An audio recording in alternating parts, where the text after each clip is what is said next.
Acting on a tip-off, a joint team of Agartala GRP, RPF and intelligence units detained 4 Bangladeshi nationals late on Saturday night from Agartala railway station that illegally entered India from Bangladesh and were attempting to travel to other states.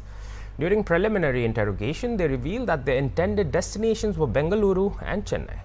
The detainees have been identified as Zahidul Islam alias Jahir, age 42 from Dhaka, Dilwar Hussain, age 44 from Shariatpur, Jamurul Islam, age 27 from Panchagar, and Mohammad Zia, age 35 from Jamalpur.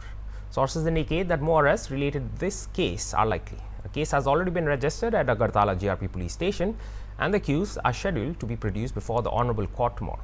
Additionally, Agartala Railway Police Officer in charge, Tapas Das, informed the media that 19 packets of cannabis were recovered from the Deoghar Express train on Saturday night.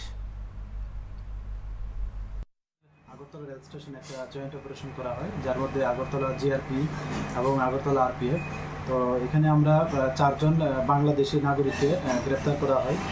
Actually তারা ইলিগালিভাবে border cross করে আমাদের Agartala rail স্টেশনে আসে। তো আমরা গতকালকেই ওনাদের এগেনস্টে আমাদের আগরতলা জিআরপি থানাতে একটা মামলা নেই, যার মধ্যে বিএনএস অ্যাক্ট এবং ফরেনার অ্যাক্ট এবং আইবিবি অ্যাক্ট আছে। তো আজকে আমরা ওনাদেরকে মহামান্য আদালতে প্রেরণ করছি এবং তাদের কাছ থেকে কিছু স্মার্ট মোবাইল ফোন পাওয়া গেছে, কিছু ডকুমেন্ট পাওয়া গেছে এবং কিছু ইন্ডিয়ান কারেন্সি। তো আমরা মোবাইলগুলি বিশেষ করে খতিয়ে দেখছি যে এগুলির মধ্যে আর কোনো মানে কারোর সঙ্গে কোনো কমিউনিকেশন হয়েছে কিনা ইলিগালিভাবে, এবং কে বা কারা তাদের মানে হেল্প করছে বা শেল্টার দিচ্ছে আশাতে, এবং যে বর্ডার ক্রস করেছে। তো আমরা অবশ্যই তাদের আইডেন্টিফাই করে তাদের এগেনস্টে মানে লফুল অ্যাকশন নেব। তারা কোথায় থেকে কোথায় যাওয়ার উদ্দেশ্যে?